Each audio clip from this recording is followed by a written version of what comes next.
Aroma miracles இயற்கையான aroma ஆயில்களை கொண்டு தயாரிக்கப்படுகிறது. தூக்கமின்மை, மன அழுத்தம், எதிர்மறை எண்ணங்கள் போன்ற மனநல பிரச்சனைகள், உடல்வலி, தலைவலி போன்ற உடல்நல பிரச்சனைகள், ஆன்டி ஏஜிங், முடிவுதிர்வு, பொடுகு, வெண்புள்ளி, சரும பிரச்சனைகள் போன்ற அனைத்து பிரச்சனைகளுக்கும் தீர்வளிக்கிறது. Aroma miracles.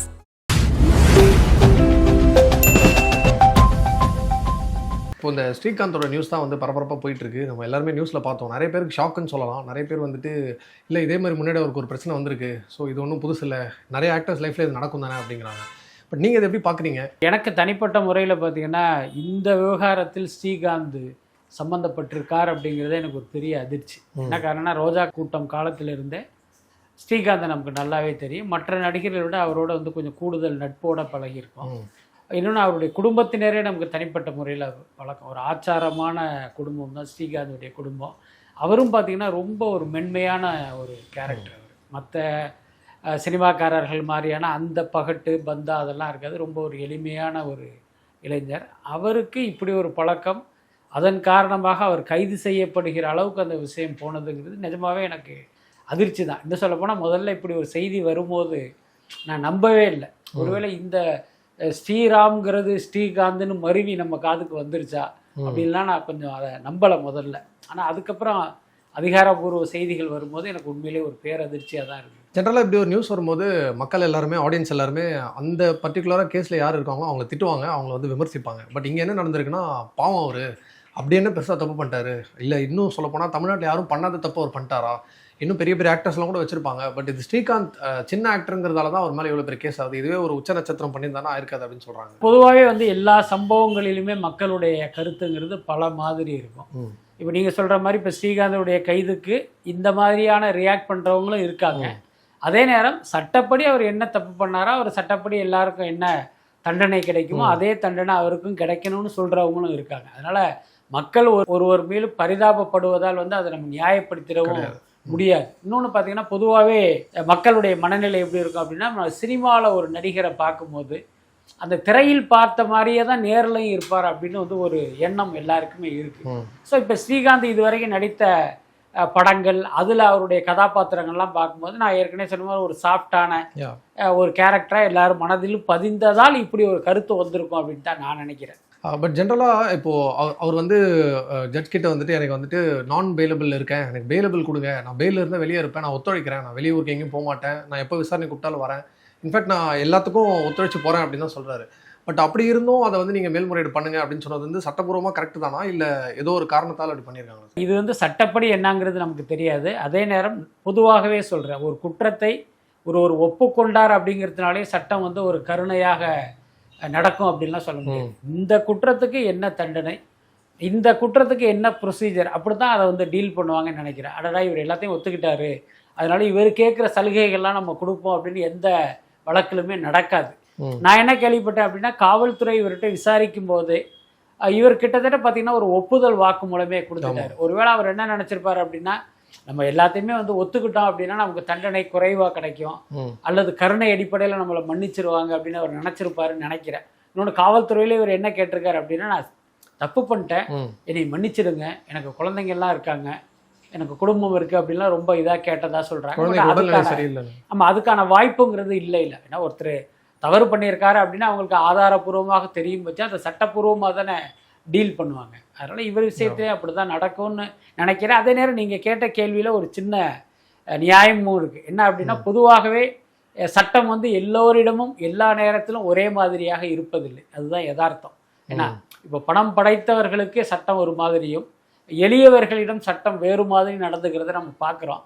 இப்போ நீங்கள் சொல்கிற மாதிரி ஸ்ரீகாந்த் இடத்தில் ஒருவேளை வேறொரு நடிகர் இருந்திருந்தால் இந்த மாதிரி நடவடிக்கை எடுக்கப்பட்டிருக்குமா அப்படிங்கிறது ஒரு கேள்விக்குறி தான். ஓகே. இன்னொன்று அவர் என்ன சொல்லியிருந்தாருன்னா, நான் அவரோட சைடில் நம்ம நியூஸில் பார்க்குறது, அவர் வந்து நான் வாங்கி விற்கலை, நான் பிஸ்னஸ்லாம் பண்ணல, நான் என் பர்சனல் யூஸ்க்காக வாங்கினேன் அப்படின்னு சொன்னார். பட் அதோட ஷாக்கிங்காக இருந்தது, நம்ம நார்த்தில் இந்த மாதிரி நடக்குது நிறைய கேள்விப்பட்டிருக்கோம். கொக்கைன் பார்ட்டி என் வீட்டில் வச்சுருந்தேன், ஹவுஸ் பார்ட்டி மாதிரி வச்சுருந்தேன் அப்படின்னாரு. ஸோ அப்போ அந்த பார்ட்டிக்கு வந்தவங்க போனவங்க எல்லாருமே அதில் இன்வால்வ்டு தான். இந்த மாதிரி கலாச்சாரம் கோலிவுட்டில் தமிழ் சினிமாவில் இருக்கா? அதாவது நீண்ட காலமாகவே இப்படி ஒரு விஷயம் இங்கே இருக்குது. அது அரசல் பரசலாக நம்ம காதுக்கெல்லாம் வந்திருக்கு.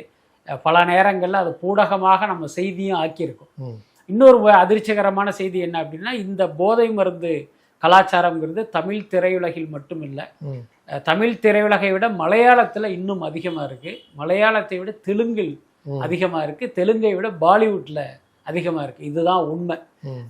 பாலிவுட்டில் இந்த மாதிரியான விஷயங்கள்லாம் நீண்ட காலமாகவே இருக்குது, அது நமக்கு ஒரு பெரிய அதிர்ச்சியை கொடுத்ததில்லை. ஆனால் மலையாளத்தில் சகட்டு மேனிக்கு இந்த மாதிரியா போதை மருந்தை பயன்படுத்துகிறாங்கிற செய்தியே நமக்கு பெரிய அதிர்ச்சியை கொடுத்தது. அதே மாதிரி தமிழ்லையும் இருக்குது அப்படிங்கிறது நீண்ட காலமாகவே அப்படி ஒரு அரசல் பரசலாக வந்த செய்தி தான். இப்போ நீங்கள் சொல்கிற மாதிரி ஸ்ரீகாந்தோடைய வீட்டில் நடந்த ஒரு பார்ட்டியில் ஏதோ வர்றவங்களுக்கு டீ கொடுக்குற மாதிரி காஃபி கொடுக்குற மாதிரி இவங்க கோக்கைன் கொடுத்துருக்காங்க அப்படின்னா, இதே மாதிரி ஒரு செலிபிரிட்டிகள் ஒரு நட்சத்திர ஹோட்டலில் நடத்துகிற அல்லது ஒரு ரிசார்ட்டில் நடத்துகிற பார்ட்டிகள் எல்லாம் எப்படி இது பயன்படுறதுக்குன்னு நீங்கள் யோசிச்சு பாருங்க.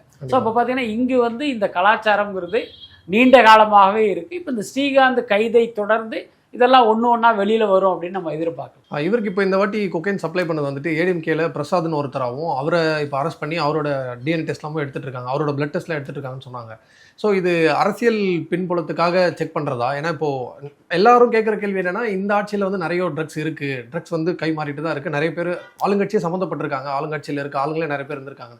பட் ஏடிஎம்கேலேருந்து ஒரு ஆள் மட்டும் மாட்டுறாரு, டிஎம்கேலேருந்து அந்த மாதிரி யாரும் மாட்டல அப்படின்னும் போது அரசியல் பின்புலம் இருக்கா இதில்? இல்லை, நிச்சயமாக இருக்கும். நான் ஏற்கனவே சொன்ன மாதிரி இந்த தமிழ் திரையுலகில் தமிழ்நாட்டில் இந்த போதை கலாச்சாரங்கிறது நீண்ட காலமாகவே இருக்குது. ஸோ இப்போ இப்படி ஒரு வழக்கை கையில் எடுக்க வேண்டிய அவசியம் என்ன, அதில் ஸ்ரீகாந்தை கைது செய்யப்பட வேண்டிய அவசியம் என்ன அப்படின்னா, தமிழ்நாட்டை ஒரு போதை இல்லாத மாநிலமாக இன்னைக்கு காலையிலிருந்து நம்ம உருவாக்கணும் அப்படின்னு தமிழ்நாடு அரசுக்கு ஏற்பட்ட லட்சிய வெறியோ லட்சிய வேட்கையோ கிடையாது. அப்போ இந்த இதுக்கு பின்னால் வந்து ஏதோ ஒரு காரணம் இருக்குது.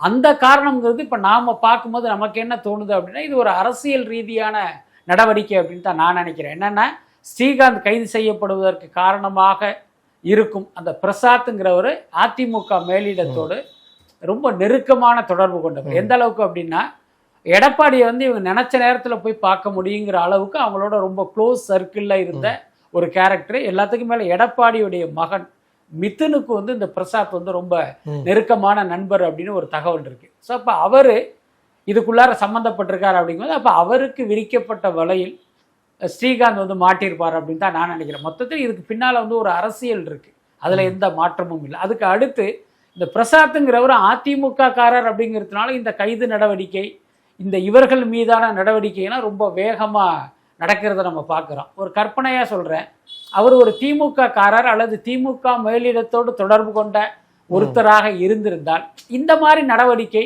நடந்திருக்குமா? இவ்வளோ வேகமாக நடந்திருக்குமா? அதான் ஒரு கேள்வி. அப்போ ஏதோ ஒரு வகையில் பார்த்தீங்கன்னா அந்த நடவடிக்கை வந்து நிறுத்தப்பட்டிருக்கும் அல்லது மடைமாற்றப்பட்டிருக்கும். ஸோ இதை வச்சே நம்ம புரிஞ்சுக்கலாம், இதுக்கு பின்னால் வந்து ஒரு அரசியல் இருக்குது அப்படிதான் நான் புரிஞ்சுக்கிறேன். ஏன்னா நிறைய ஆளுங்கட்சி சம்மந்தப்பட்ட ஆளுங்களோட பேர் வந்து இதுக்கு முன்னாடி ட்ரக்ஸில் இன்வால்வ் ஆயிருக்கும் போது அவங்களுக்கு இதே மாதிரி தண்டனை அவர் இந்த அளவுக்கு இல்லை, இவ்வளோ வேகமாக இல்லை, தண்டனை கிடைச்ச மாதிரியே கூட தெரியல. அது அப்படியே கொஞ்ச நாள் நியூஸில் இருக்கும், அப்புறம் காணாமல் போயிடுற மாதிரி இருக்கும். அதனால ஜென்ரல் ஆடியன்ஸ்க்கு அந்த கொஸ்டின் வரதான் செய்யுது. நிச்சயமா மக்கள் வந்து முட்டாள் கிடையாது, எல்லாத்தையும் அவங்க பார்த்துக்கிட்டே இருப்பாங்க. நீங்கள் ஒன்றும் இல்லை, இப்போ இந்த கைது நடவடிக்கையை மக்கள் பார்க்குறாங்க.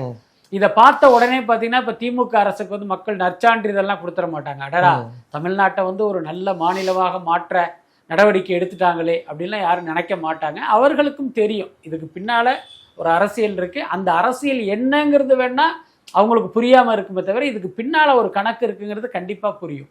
பட் எந்த ஆட்சி வந்தாலும் எந்த டைமாக இருந்தாலும் இந்த ட்ரக்ஸுங்கிறது ஆக்டர்ஸ் மத்தியிலையும் பாலிட்டிஷியன்ஸ் மத்தியிலையும் ஈவன் சம்டைம்ஸ் ஸ்போர்ட்ஸ் சம்மந்தப்பட்டவங்ககிட்டையும் போயிட்டே தான் இருக்குது.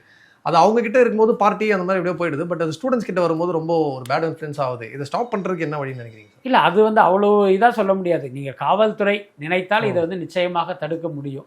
அதுக்கப்புறம் பார்த்தீங்கன்னா இப்போ இந்த கோக்கைன் போன்ற இந்த போதைப் பொருட்கள்லாம் வெளிநாட்டிலிருந்து நம் நாட்டுக்குள்ளே வர்றதா சொல்கிறாங்க. அப்போ வெளிநாட்டிலிருந்து இது உள்ளே வர்ற வழியை வந்து நீங்கள் நினச்சா அடைக்க முடியும். அது எந்த வழிங்கிறது இவங்களுக்கெல்லாம் தெரியும். அப்போ இதை அனுமதிக்கிறாங்க அல்லது கண்டும் காணாமல் இருக்காங்க அப்படின்னா அதுக்குள்ளார வந்து ஒரு வியாபாரம் இருக்குது, அதன் மூலமாக இவர்கள் பலனடைவார்கள் அப்படிங்கிறது எல்லாருக்கும் தெரிஞ்ச விஷயம்தான். பட் அதே நேரம் பார்த்தீங்கன்னா இந்த சாராய கணக்கு தான் போலீஸுக்கு தெரிஞ்ச சாராயம் விற்பாங்க. திடீர்னு இவங்களுக்கு பார்த்தீங்கன்னா 2 ஆள் கணக்கு காட்டணும், அரெஸ்ட் பண்ணுற கணக்கு காட்டணுங்கும் போது அவங்ககிட்டே போய் ஒரு 2 பேரை அனுப்பி விடுங்க, நாங்கள் அரெஸ்ட் பண்ணுறோம்பாங்க. கிட்டத்தட்ட இதெல்லாம் அதே மாதிரி தான். 30 நாள் இவங்க அந்த கோக்கைனை எந்தெந்த வழிகளிலிருந்து வரணுமோ எல்லாத்தையும் அனுமதிப்பாங்க. அப்புறம் திடீர்னு பார்த்தீங்கன்னா நாங்கள் எங்களுக்கு கேஸுக்கு ஒரு கணக்கு காட்டணும் அப்படின்னு சில பேர் மீது நடவடிக்கை எடுப்பாங்க. ஸோ அந்த மாதிரி கூட இதெல்லாம் நம்ம எடுக்க முடியும். மொத்தத்தில் பார்த்தீங்கன்னா இவர்கள் நினைத்தால் எந்த குற்றத்தையும் தடுக்க முடியும். இவர்கள் நினைக்கல அப்படின்னா அந்த குற்றம் தொடர்ந்து நடக்கும். அதற்கு போதைப் பொருளும் விதிவிலக்கு இல்லை. அப்படிதான் நான் நினைக்கிறேன். நோயிங் ஸ்ரீகாந்த் பர்சனலி இதுலேருந்து அவர் வெளியே வர்றதுக்கு அவருக்கு எவ்வளோ டைம் தேவைப்படுன்னு நினைக்கிறீங்க? எவ்வளோ ஸ்ட்ராங்காக இதுலேருந்து வெளியே வருவார்னு நினைக்கிறீங்க சார்? இல்லை, இது வந்து பார்த்தீங்கன்னா கொஞ்சம் ஒரு சிக்கலான வழக்கு தான். இதை பொறுத்த வரைக்கும் ஒரு இன்ஃப்ளூயன்ஸ், ஏன்னா இவ்வளோ தூரம் போன பிறகு நீங்கள் வந்து செல்வாக்கை வச்செல்லாம் இதிலிருந்து வெளியில் வந்துட முடியாது. அதுதான் முக்கியமான விஷயம். ஒருவேளை வந்து ஒரு பெரிய லாயரை நீங்கள் என்கேஜ் பண்ணி அவர்கள் மூலமாக அவருடைய வாத திறமை மூலமாக வேணால் நீங்கள் வெளிவருவதற்கு வாய்ப்பு இருக்குது. நான் கூட என்ன கேள்விப்பட்டேன்னா, ஸ்ரீகாந்துக்கு வாதாடுவதற்காக ஒரு சுப்ரீம் கோர்ட்டில் இது போன்ற வழக்குகளில் வாதாடுகிற ஒரு வக்கீலை வந்து இவங்க ஏற்பாடு பண்ணதா ஒரு தகவல் இருக்குது. ஸோ அந்த வழியில் வேணால் இவங்க வெளியில் வர்றதுக்கு வாய்ப்பு இருக்குது. இல்லை, உதாரணத்துக்கு பார்த்தீங்கன்னா, இவ்வளோ அளவு இருந்தால் இந்த மாதிரியான ஒரு தண்டனை இருக்குது, இவர் அதை விட கம்மியாக கன்சியூம் பண்ணியிருக்காரு, அல்லது வந்து இவர் வீட்டிலிருந்து கண்டுபிடிக்கப்பட்டது இவர் பயன்படுத்துவதற்காக இந்த மாதிரி ஏதோ ஒரு சட்டத்தை குழப்பி ஏதோ ஒன்று பண்ணி வேணால் வெளியில் வர்றதுக்கு வாய்ப்பு இருக்குது. இல்லை சார், ஜென்ரலாக கேட்குறேன். முன்னாடி அவர் வந்து அவரோட லைஃப்பில் ஒரு பர்சனலான ரிலேஷன்ஷிப்பில் ஒரு ப்ராப்ளம் வந்தது, அதுலேருந்து அவர் திருப்பி கம்பேக் கொடுத்தாரு. இப்போ மறுபடியும் இது ஒரு பெரிய பிரச்சனையாக தான் இருக்கும். இது கண்டிப்பாக அவர் வந்து ஒரு ஹியூமனாகவே பயங்கரமாக அஃபெக்ட் பண்ணியிருக்கோம். இதுலேருந்து திருப்பி வெளியே வந்து மறுபடியும் படம் அதெல்லாம் எப்படி வருவார்னு கேட்க. இல்லை, அது அவருடைய தன்னம்பிக்கை சார்ந்த விஷயம். ஏற்கனவே குடும்பத்தில் அவருக்கு பிரச்சனை வந்துச்சு, அது உண்மைதான் அது. ஸோ அதையெல்லாம் அவர் தாண்டி தான் வந்தார். அதே நேரம் இந்த பழக்கத்துக்குள்ளே ஏன் வந்தார் அப்படின்னு ஸ்ரீகாந்தோடைய ஸ்டேட்மெண்ட் என்னன்னா, எனக்கு சரியான பட வாய்ப்புகள் இல்லை, அதில் நான் ரொம்ப மன உளைச்சலில் இருக்கும்போது இப்படி ஒரு பழக்கத்துக்கு ஆட்பட்டேங்கிற மாதிரி சொல்லியிருக்காரு. ஸோ அப்படிப்பட்ட ஸ்ரீகாந்துக்கு இப்போ இவ்வளோ பெரிய விஷயம் நடந்திருக்கு. இதை எப்படி அவர் எதிர்கொண்டு நார்மல் லைஃப்க்கு வருவார் அப்படிங்கிறது இப்போதைக்கு வந்து ஒரு கேள்விக்குறி தான். பட் அதே நேரம் அவர் நினைத்தால் ஒரு தன்னம்பிக்கையோடு இதை வந்து ஃபேஸ் பண்ணிட்டு வர முடியும். பட் வரணும்னு நம்ம விரும்புகிறோம்.